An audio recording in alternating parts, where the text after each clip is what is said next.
Hola amigos, how are you guys? I'm doing great myself. I came back with another video. I hope you guys have been doing great. Today is the 19th of March. It's actually Thursday and it's around 7:30. I'm recording this video before 30 minutes before I go to work because I have been, struggling to find time to record the video. But don't stress, we are working on that, and yeah, we're gonna be okay. There's progress so far, and there's gonna be more progress in the coming months. So in today's video, I've told myself that I want my videos to be quite brief, straight to the point. So this video, I don't want it to be more than 30 minutes. I want it to be under 30 minutes. So I hope it's gonna be less than that. So in today's video, we are going to talk about today's video, it's the last video regarding ESL teaching, as I have promised. So the subtopics, the things that we're going to talk about is how much I've earned in my 18 months of ESL teaching, because I taught English online for 18 months with 2 companies. And then the second thing we're going to talk about is the pros and cons of online ESL teaching. The third thing we're going to talk about is success tips for online ESL teaching.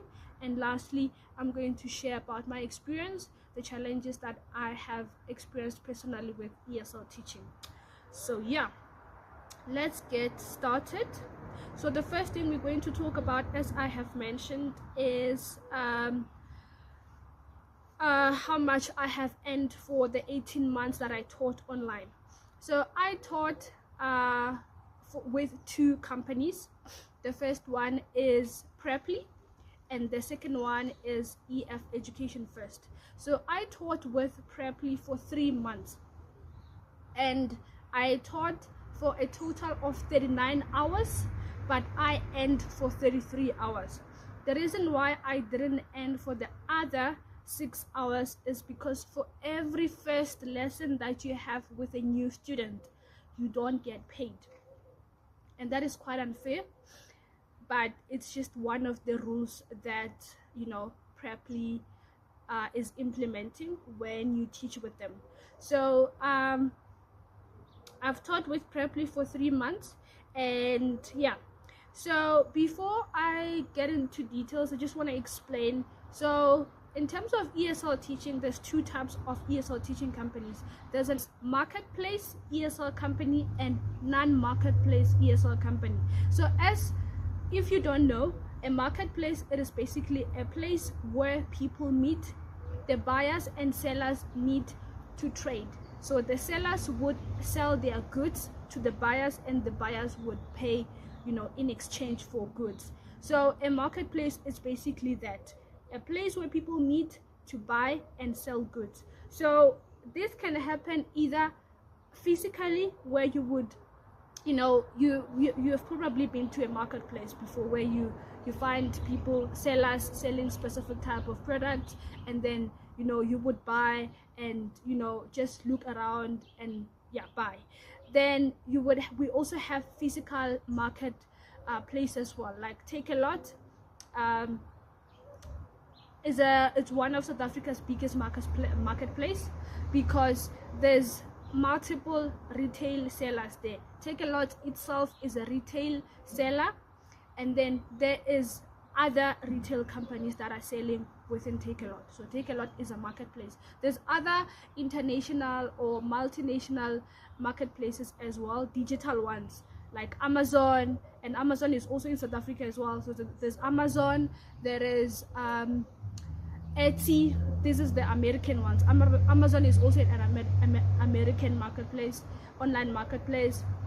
There's also, I'm not sure about Walmart. Yeah, there's a lot of them. So same thing with ESL. There's marketplace ESL companies, then there's non-marketplace. So I'm just going to give a brief explanation about what the difference is. So a marketplace ESL company, what basically happens there is that there's a huge pool of teachers that students can choose from. So a teacher would basically apply with the company, and then they have to record a video explaining to the students who they are, where they come from, and how they are intending to teach the students in classes.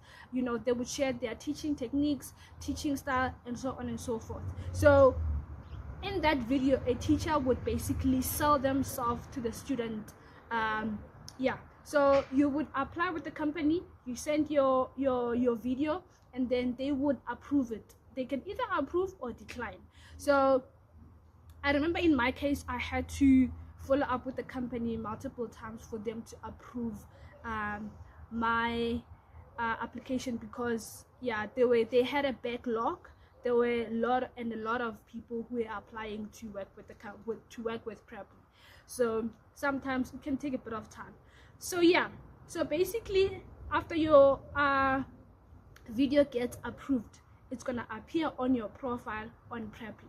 Then when students want to learn with Preply, they will go to the platform, and then they will see the videos of multiple teachers, and then they look at their videos and then check if whether they think that their teacher would be a great teacher for them or not. So that is a bit of an advantage, because basically students will book lessons with you by simply looking at your video. They don't know, they've never been in a class with you. So yeah, it's advantageous in that case, because students just basically judge you from that video. So now with Preply, I have taught for 39 hours, as I've mentioned, and I end for 33 hours. So for those 33 hours, I earned 1,370.16 1,370.16, and that is for that entire three months. So my monthly rating, it was, because with Preply, you cannot, when you start teaching for the first time with a marketplace ESL company, you cannot start by charging a high rating, because a high rate, and that is because that is just how it works. If you don't have students yet, you cannot start with charging a high amount of money. So I think the minimum that we were allowed to charge was like $2 or $2.5. So yeah, I was charging like the minimum, like 2.5 or around there, or $3. Yeah, I was charging around there, $2.5, $3, and yeah, the money was just not enough. I didn't have so many lessons, and that is because when you join the company, the lessons are not guaranteed, as I've mentioned. So I taught very few lessons. I didn't earn a lot. The company was also taking commission from the rates that we were charging. So the more lessons you taught, the lesser the rating, the lesser the commission that the company gets. So if you teach more lessons, the company will get less and less commission. But yeah, I just feel like their commission rates are quite high. They're just unfair. So there was just a lot of disadvantages with this company, and the only thing that kept me going was the fact that I didn't have ESL teaching experience. So I needed to get some experience, and during that time I was also doing my ESL teaching certificate, so I needed to do what I had to do to get experience. So now we're gonna go to EF education first. Now this one is a different, because it is a non-marketplace ESL company. So basically lessons are guaranteed. Teachers don't have to record videos to share with the students how they're gonna teach them or anything. No. So the process with this company is different. You send your application, you go through interviews, and then they're gonna ask you questions like, why do you think you would make a good teacher, you know, a normal interview process. And then there's going to be an induction before you start teaching. They teach you about their company system. They brief you about the company in general. So with this company, they would assign lessons to students, to the teachers every week. So every week, I think we were assigned lessons every Wednesday or Thursday for the following week. So we taught 2 types of lessons, one-on-one, and then we also taught group lessons. With group lessons, we had about 2 to 8 students. A lot of times the maximum would be 8. It was in rare cases where you would find 9 students in the class, and that was basically because maybe there were like few teachers available at that time, so you would have like a lot of students, like 9. So now with this company, I've taught for 1 year and 3 months, and in that 1 year and 3 months, I have earned a total of 118,116.57 118,116.57. So that's how much I earned. I'm just gonna give an example of the salaries that I've earned. So for the first 3 months with the company, that was in 2023, for the first 3 months, July to September, in July I earned 3,688.65, and that was because I taught for 2 weeks, because I started working with the company in the middle of the month. And then in August I earned 8,930.25, and in September I earned 5,392.80. Then for the last 3 months that I've worked with the company, which was in 2024, I earned that was July, from July to September, I earned 9,415.35. in August 9,295.65, and in September I earned 8,511.30. So as you can tell, their salaries were not the same. So every month the salaries were fluctuating, and that is because we didn't have a fixed salary. So we earned based on the number of hours we taught each month. There were only 2 months where my salary exceeded 10,000, and yeah, it's not easy to work with a salary like this, because every month you don't get the same amount of money, and yeah, it's just hard to work with this kind of salary. So yeah, there were some challenges as well. I've recorded 2 videos explaining the difference between a marketplace and a non-marketplace ESL company. So I will share these videos here, and then you will go and check them out, and just enlighten yourself on what to expect in each kind of company. So that's it for how much I've earned. Now we're gonna go to the next subtopic. So now we are going to talk about the pros and cons of online ESL teaching. So these are the advantages and disadvantages.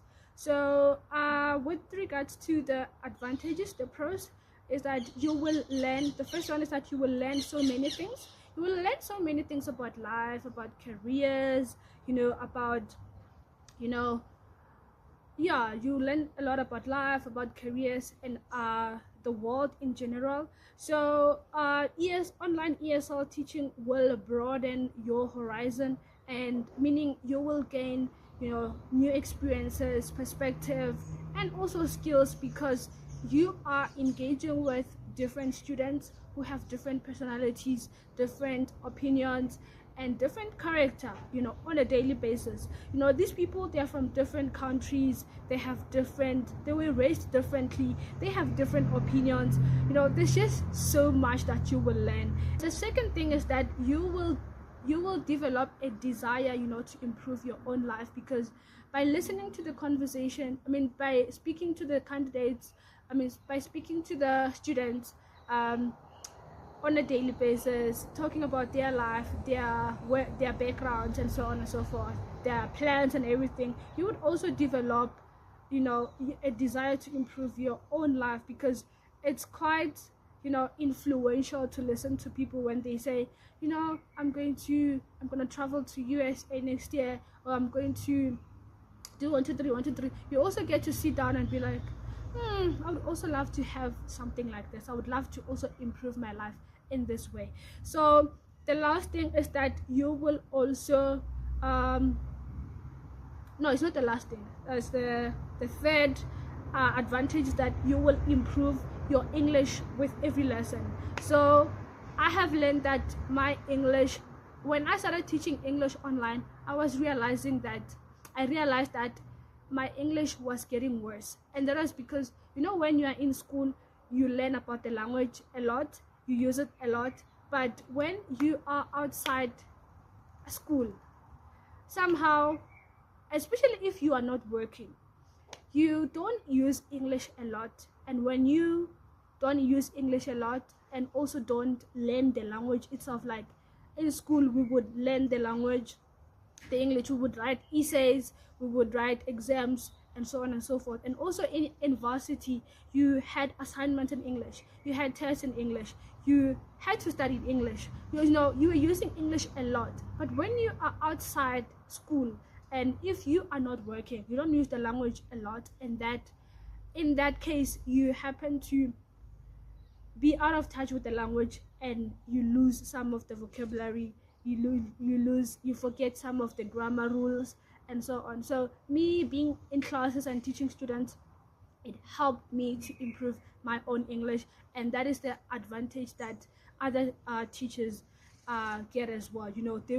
Their English, your English will improve. There's no way, because you're always challenged to improve your English, because you engage with students, you talk almost every day with the students in English. So there's no way your English won't improve. And the last advantage is that you earn something. Even though the money is not enough, you are earning. It's not like someone can come out of nowhere to give you that money. You will not get it anywhere. So it's something you are earning. Now when it comes to the cons, the disadvantages, is that the remuneration package is not good. Even though we are earning, the earning that I was getting, it was not good enough. I struggled to make ends meet with that money, and that was because at the beginning of my ESL teaching journey, I was living with my uncle. So living with my uncle, I didn't have to pay rent, I didn't have to pay for Wi-Fi, I didn't have to buy a lot of groceries. I contributed to grocery when I was staying with my uncle, and I just contributed to stuff, especially like the grocery part. And also we would buy water, I would contribute to that sometimes. So then it happened that I had to move out of my uncle's place, and that was not by option. I had to move out because there were things that were, the arrangements were basically forcing me to leave my uncle's place, because they had to accommodate another person in their home. So the second disadvantage is that ESL teaching can be very exhausting. I was teaching from 6 a.m. to 8 p.m. most of the times, or from 6 a.m. to 7 p.m. So those are very long hours. It's probably like 11 to 12 hours a day. I've never worked so long in my life. So I would be so exhausted, because in the midst of having to teach the classes, I had to submit a lesson report as well. I had to prepare for the lessons. It was just so exhausting. And also I had to teach group lessons as well, especially with the EF Education First. With Preply, there were no group lessons. It was just one-on-one. So it can be so exhausting, because you spend too much time on your laptop, and yeah, it's really tiring. Limited. And the last thing that I wanted to talk about is the limited professional growth.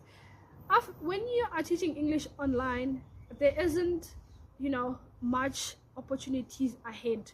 So unlike in corporate, where you start as an administrator, you move up the ladder, with ESL teaching, there isn't much opportunities for professional growth.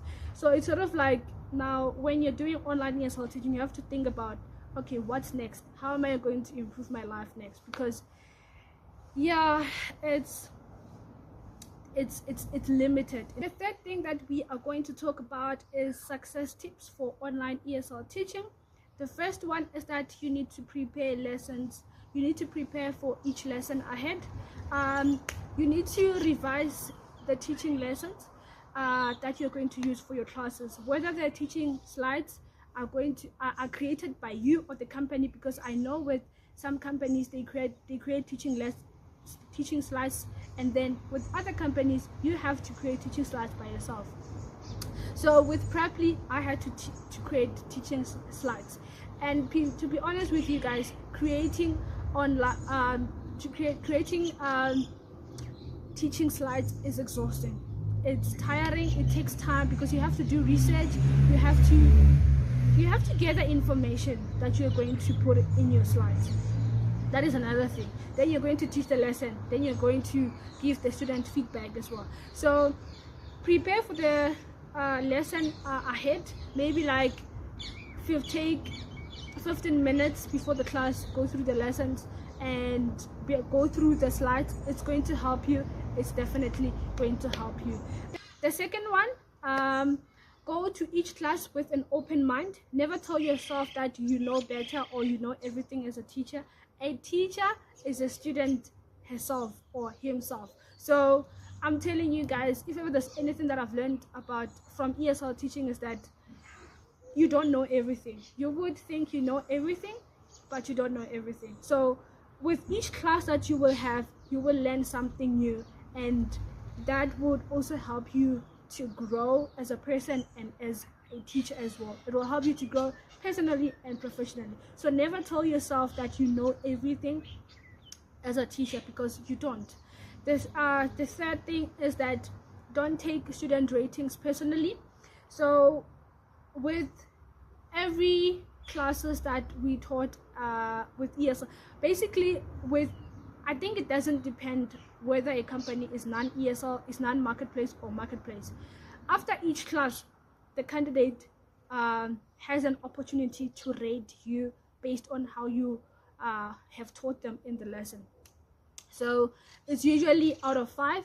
So, and in most cases, the students have the opportunity to comment what they think on with regards to your teaching skills, teaching styles, and the experience of the class. So sometimes you would find that a student would enjoy the class and everything would go well, but at the end of the class, the student would rate you like 2 out of 5, or they would rate you less than that, so, or even 1. Because so don't take the student ratings personally, because I took it the same way as in business. In business, you serve a lot of customers who have different preferences, who have different personalities, and different ways of dealing with conflict. So just know that you won't satisfy every student that you're going to teach. So don't take the comments personally, but be open-minded. As I've mentioned, if students are complaining about something, make sure that you work on it. Don't be stubborn. Just work on whatever that the students are complaining about.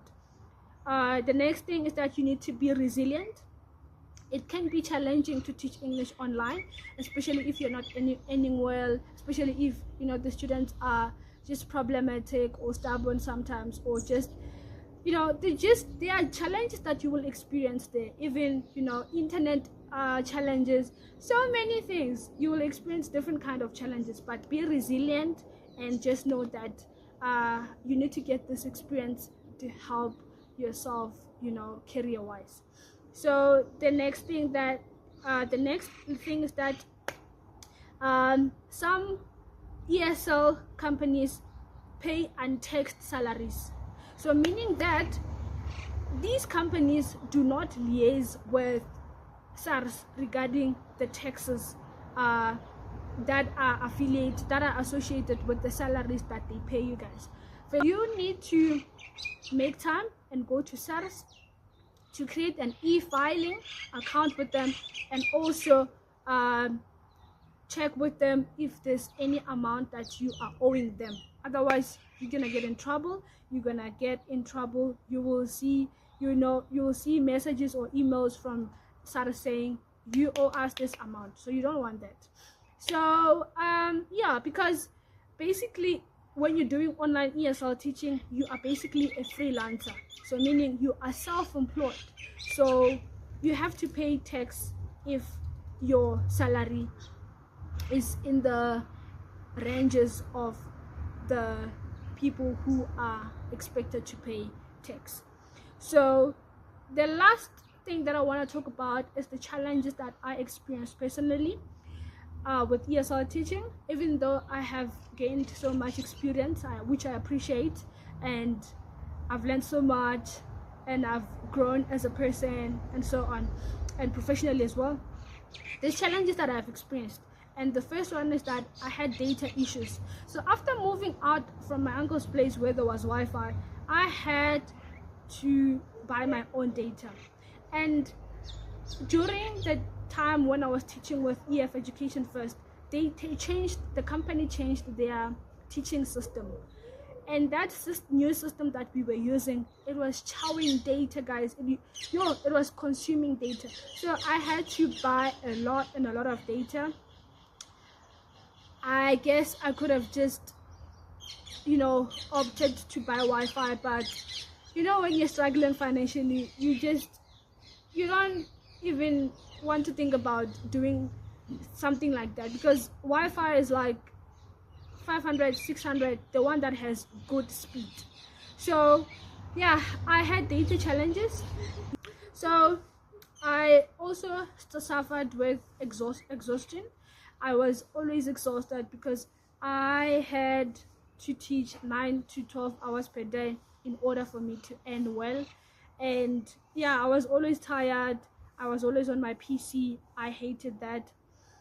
So the second thing is that I felt lost career-wise, because with ESL teaching, it's not something that I had planned to do.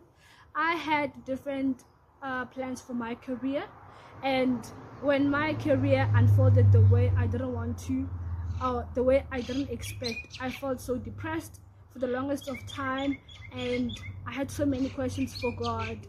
I was depressed. I don't want to tell you guys lies. So I was depressed a lot of times, and I would be embarrassed as well when my family would ask me, how are things going, are you applying, when they had to ask me questions about ESL teaching as well. I had to be strong, I had to be resilient, I just had to be strong, but all I can say is that God helped me throughout that process. And then I had financial challenges as well. I found it hard to even buy myself, lunch at Pedro's. I found it hard to reward myself with like 300 rand just to spoil myself, because the money was just not enough. I had a lot of expenses. I had to pay rent, I had to buy food, I had to send some money to my mother. So yeah, it was just tough. So yeah, that's all about it. In closing, I would just basically like to say, none of the things that I have shared in this video are meant to discourage you guys, but to rather enlighten you on what to expect in your ESL teaching journey. If you want to give ESL teaching a chance, please do so. Give it a chance. Your experience might be different to my experience or the other experience of other people. If you are planning to teach abroad, please do thorough research, because in my experience of doing research about the ESL companies abroad with South Korea, United Arab Emirates, Japan and China and others, I noticed that I don't want to go abroad to do this, but I had to do it because I had to do research to enlighten myself. So, but if I didn't find an opportunity in South Africa, I'm telling you that I most probably would have applied, because I've noticed that with other people who are abroad, they are not abroad because they want to be there. There's situations in South Africa are forcing them. There's a lack of employment. There's just so many challenges in South Africa. So join WhatsApp groups. Join, if the company that you're working with has a WhatsApp group for teachers, join the group. Join Facebook groups for ESL teaching. Connect with other teachers, share experiences, ask questions, and so on and so forth. So yeah, most importantly, pray for guidance, pray for opportunities, pray for better opportunities, and when the time is right, God will make it happen. God will take you out of that situation and give you a better opportunity, just like I am in a better place right now, because I am proof of that. ESL teaching gave me experience, and that experience helped me to be where I am currently. So yeah, do the same thing. And yeah, thank you so much, guys. I will see you in another video.